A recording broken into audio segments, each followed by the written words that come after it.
दोस्तों, since a very very long time हम सभी जानते हैं कि मेजॉरिटी ऑफ इंटरनेशनल ट्रेड जो है वो किस में होती है? डॉलर्स में होती है। और ये भी हम जानते हैं कि पिछले 1-2 सालों से डॉलर की डोमिनेशन को चैलेंज किया गया है। चैलेंज किया गया है ना केवल भारत से, चाइना से भी, रशिया से भी, जहाँ पर जो इंटरनेशनल ट्रेड है, जैसे इंडिया रशिया के बीच में ट्रेड हुआ तो हमने डिसाइड किया कि चलिए हम जो ऑयल एंड गैस का ट्रांजैक्शन होगा, ट्रेड होगा, वो लोकल करेंसी में करेंगे। एक्सेप्टेबल। चाइना ने भी यही किया। तो एक तरह से कहीं ना कहीं डी डॉलराइजेशन और कॉन्सेप्ट इमर्ज्ड। अब सऊदी अरेबिया ने भी एक बहुत बड़ा डिसीजन लेते हुए यूएसए के साथ 80 साल पुरानी पेट्रो डॉलर डील को रिन्यू करने से मना कर दिया है। क्या कहा गया है, क्यों इसको मना किया गया है, और ये एक्चुअली जो पेट्रो डॉलर है ये है क्या, ये भी आज के सेशन में हम जानने का प्रयास करेंगे। तो नमस्कार दोस्तों, पाथफाइंडर पर आप सभी का स्वागत है। मेरा नाम निधि है। चलिए डिटेल में इसको डिस्कस करते हैं। तो Saudi Arabia, oil and natural gas, हम जानते हैं ऑयल के लिए जाने जाता है सऊदी अरेबिया। इसने डिसाइड किया है सऊदी ने डिसाइड किया है कि वो रिन्यू नहीं करेंगे अपनी 80 साल पुरानी petro dollar deal with the United states, जो कि 9 जून को एक्सपायर हो गई। ये जो अग्रीमेंट है ओरिजिनली ये साइन किया गया था 8 जून 1974 को, और तब से ये कहीं ना कहीं बहुत इंपॉर्टेंट रोल प्ले कर रहा था यूएस की ग्लोबल इकोनॉमिक इन्फ्लुएंस के लिए। तो बिफोर वी मूव फॉरवर्ड, हम एक बार इंडिया के टॉप 5 क्रूड ऑयल सप्लायर्स को देखें तो हम यहाँ देखते हैं कि Saudi Arabia is among the top 5। Russia, Iraq के बाद सऊदी है। यहाँ से बहुत अच्छे अमाउंट में, अच्छी वॉल्यूम में हमारे यहाँ ऑयल आता है। तो ऐसे में ये जो 50 साल पुराना अग्रीमेंट है ये बहुत ज़्यादा सिग्निफिकेंट हो जाता है in the geopolitical and economic terms, not just for USA but across the globe. सबके लिए ही। भाई अभी तक यूएस डॉलर्स में ट्रांजैक्शन हो रहा है, अब there will be a different system. तो काफी महत्वपूर्ण ये डिसीजन हो जाता है। और ये अग्रीमेंट भी काफी महत्वपूर्ण था सऊदी के लिए for that matter, and also for US, क्योंकि इसने एक्ट किया था कैटलिस्ट की तरह in shaping the global energy market and influencing the international relations. बहुत ज़्यादा इंपॉर्टेंट रोल प्ले किया था इस अग्रीमेंट ने ना। ये जो पेट्रो डॉलर सिस्टम है इसको साइन किया गया था 1974 में as a result of a bilateral agreement between US and Saudi, जहाँ पर दोनों देशों ने डिसाइड किया था कि उनके जो प्राइस होंगे और जो ट्रेड होगी ऑयल में वो यूएस डॉलर्स में होगी, कि पैसा भी, मतलब जो प्राइस लगेगा वो भी यूएस डॉलर्स में होगा और ट्रेड भी यूएस डॉलर्स में ही होगी। तो before we move forward let's understand ये एक्चुअल में पेट्रो डॉलर डील जो थी यूएस और सऊदी की, ये थी क्या। तो 1974 में जब बहुत ज़्यादा एक ऑयल क्राइसिस चल रहा था पूरे विश्व भर में, और जो प्राइसेस थे ऑयल के दे वर स्काई रॉकेटिंग, इतने ज़्यादा प्राइस थे due to the OPEC sanctions. OPEC ने सैंक्शंस लगा दिए थे। तो उस समय यूएस और सऊदी अरेबिया ने क्रूशल डील की थी आपस में, जिसमें यूएस ने अग्री किया था कि वो सऊदी अरेबिया का जो तेल है उसको खरीदेंगे और उसके बदले में US will provide military add and equipment to the Saudi, while Saudis would invest their petrodollar revenue back into the US economy। तो आपस में दोनों के बीच में ये समझौता हुआ था उस समय। इस अरेंजमेंट से क्या हुआ, इस अरेंजमेंट से एक steady flow of oil start हो गया यूएस को, और साथ ही सऊदी अरेबिया को फाइनेंशियल स्टेबिलिटी भी आ गई थी, जिससे दोनों ही देशों का फायदा हो रहा था। इसके साथ ही ऑयल स्टैंडर्डाइज हो गया था इन टर्म्स ऑफ डॉलर्स। हर देश जिसको सऊदी से तेल खरीदना होता था उसको पे करने होते थे डॉलर्स।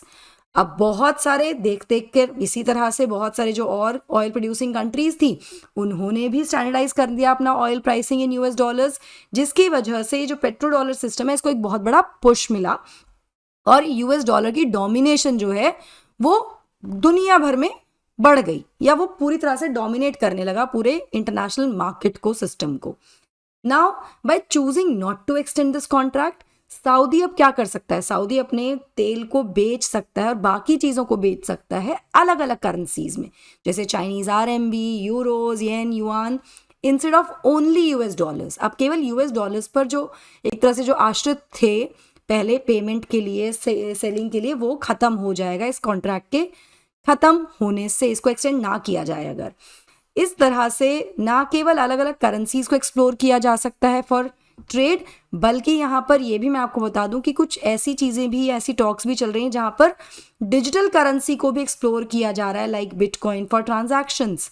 मतलब डिजिटल करेंसी की तरफ भी शिफ्ट करने की तरफ इशारा यहाँ किया गया है ना। ये जो डिसीजन है ये एक बहुत ही इंपॉर्टेंट मूव है away from the petro dollar system, जो कि स्टैब्लिश किया गया था 1972 में यूएसए के द्वारा, जब यूएस ने अपनी करेंसी को गोल्ड से डायरेक्टली लिंक करना बंद कर दिया था, स्टॉप कर दिया था। क्या है ये पेट्रो डॉलर सिस्टम, ये मैं टुवर्ड्स द एंड आपको बताऊंगी, समझाऊंगी, तो प्लीज सेशन को लास्ट तक देखिएगा ना। इससे होगा क्या, इससे एक्सपेक्ट किया जा रहा है कि कहीं ना कहीं जो ग्लोबल ट्रेंड है of using currencies, different currencies other than US dollars, उसको एक एक्सेलरेशन मिलेगा, उसको एक बढ़ावा यहाँ पर मिलने वाला है इंटरनेशनल ट्रेड में। एडिशनली सऊदी अरेबिया ने ज्वाइन कर लिया है प्रोजेक्ट एम ब्रिज ऑल्सो, जो कि कोलैबोरेटिव एफर्ट है of exploring a digital currency platform shared among central banks and commercial banks across the globe. अलग अलग देश इसको यूज कर रहे हैं, अलग अलग देशों के सेंट्रल बैंक्स को यूज कर रहे हैं। तो प्रोजेक्ट एम बेसिकली क्या है, इस प्रोजेक्ट का उद्देश्य है कि फैसिलिटेट किया जाए instant cross border payment system and foreign exchange transaction using distributed laser technology. मतलब एक तरह से एक हम कह सकते हैं टेक्नोलॉजी, डिजिटल करेंसी की तरफ शिफ्ट होने की बात यहाँ पर करें, और ये प्रोजेक्ट इसी को फैसिलिटेट करेगा। प्रोजेक्ट एम ब्रिज जो है ये 2021 में शुरू हुआ था। It involves several prominent central banks and institutions world wide. Recently अपने मिनिमम वायबल प्रोडक्ट स्टेज पर पहुंच चुका है, जहां पर ये इनवाइट कर रहे हैं फिलहाल प्राइवेट सेक्टर फर्म्स को कि वो और इनोवेशंस को प्रपोज करें और यूज केसेस को प्रपोज करें, ताकि इस प्लेटफॉर्म को और ज़्यादा डेवलप किया जा सके और इसका इस्तेमाल किया जा सके for international trade in the coming future. So let's understand what are petro dollars. Petro dollars कोई करेंसी नहीं है, बल्कि ये यूएस डॉलर्स हैं जिनको दिया जा रहा है in exchange for crude oil exports. मतलब जो भी एक्सपोर्ट हो रहा है क्रूड ऑयल का, उसके बदले में जो करेंसी यूज हो रही है वो यूएस डॉलर्स है। तो जो टर्म है ना पेट्रो डॉलर्स, इसका मतलब है कि यूएस डॉलर्स जो कि अर्न किए गए हैं किसी भी ऑयल एक्सपोर्टिंग कंट्री के द्वारा through the sale of oil, तेल बेच के जो उन्होंने डॉलर्स कमाए हैं उनको पेट्रो डॉलर्स कहा जाएगा। This is how this term was use. Now जो पेट्रो डॉलर सिस्टम है ये कब आया, ये आया जब यूएस ने अपने गोल्ड स्टैंडर्ड्स को खत्म किया। इससे पहले क्या होता था कि US had tied its currency, मतलब डॉलर्स को टाई किया गया था to the price of gold at $35 per ounce during the Bretton Woods agreement, इस अग्रीमेंट के तहत। लेकिन 1971 में US president Richard M Nixon जो उस समय के प्रेसिडेंट थे, उन्होंने इस सिस्टम को, इस अग्रीमेंट को टर्मिनेट कर दिया था, और इसके बाद से ही this petrodollar term became popular. और ये अग्रीमेंट हुआ उसके बाद 1972 में ये पेट्रो डॉलर टर्म आ गई, एंड 1974 में this agreement between US and Saudi happened, and rest is history guys. आपको ये समझ में आ गया हो। So before you wind up दोस्तों, Unacademy learners shine in UPSC CSE 2023 once again, जहां 315 से ज़्यादा लर्नर्स ने क्वालिफाई किया है जो किसी ना किसी रूप में अनअकैडमी प्लेटफॉर्म से जुड़े हुए थे। आप भी इनमें से एक हो सकते हैं with the help of Unacademy eyes advantage, जहां पर आपको डेडिकेटेड CSAT ऐसे राइटिंग क्लासेस मिलती हैं, कॉम्प्रिहेंसिव GS कवरेज मिलता है, 360 डिग्री करंट अफेयर्स कवरेज है मंथली मैगजीन के साथ, रेगुलर इंटरेक्शन आपका होता है एजुकेटर्स के साथ, टेस्ट सीरीज आपकी सॉर्टेड है, आपको कहीं और जाने की जरूरत नहीं, क्योंकि 40 से ज़्यादा टेस्ट सीरीज आपको यहाँ मिल रही हैं प्रीलिम्स और मेंस के लिए। सेक्शनल और फुल लेंथ टेस्ट इसमें आपको मिलने वाले हैं, साथ ही साथ आपको 1-on-1 mentorship and doubt solving भी मिलेगी। कोर्सेज के लिए आप हमारे ऑफलाइन सेंटर्स विजिट कर सकते हैं, हमारे ऑफलाइन सेंटर्स कोर्सेज में एनरोल कर सकते हैं, जो कि दिल्ली में मुखर्जी नगर और करोल बाग में है, जहां पर आप यूपीएससी CSC की तैयारी कर सकते हैं इंडिया के टॉप एजुकेटर्स के द्वारा। बैच स्टार्टिंग डेट्स आपकी स्क्रीन पर हैं, इस नंबर पर आप कॉल कर सकते हैं, एड्रेस पर विजिट कर सकते हैं। ज़्यादा जानकारी के लिए डिस्क्रिप्शन बॉक्स में जाइए, सारे लिंक्स आपको मिल जाएंगे, एनरोल कीजिए। यूपी में हमारा सेंटर सिविल लाइंस प्रयागराज में है, जहाँ पर ऑफलाइन क्लासेस हमारी ना केवल यूपीएससी CSC के लिए चल रही हैं बल्कि यूपी PCS के लिए भी चल रही हैं। तो यदि आप यूपी PCS की तैयारी करना चाहते हैं तो भी आप एनरोल कर सकते हैं इन कोर्सेज में, और तैयारी कर सकते हैं इंडिया के टॉप एजुकेटर्स के द्वारा हिंदी और इंग्लिश माध्यम में। These are the batch dates. इस नंबर पर आप कॉल कर सकते हैं for any further inquiry or your confusions. That will be all from my side. I hope you like the session. Do not forget to like, share and subscribe to the channel, and also hit the bell icon so that you get notifications about the latest updates. Thank you so much. God bless. Take care. Bye bye.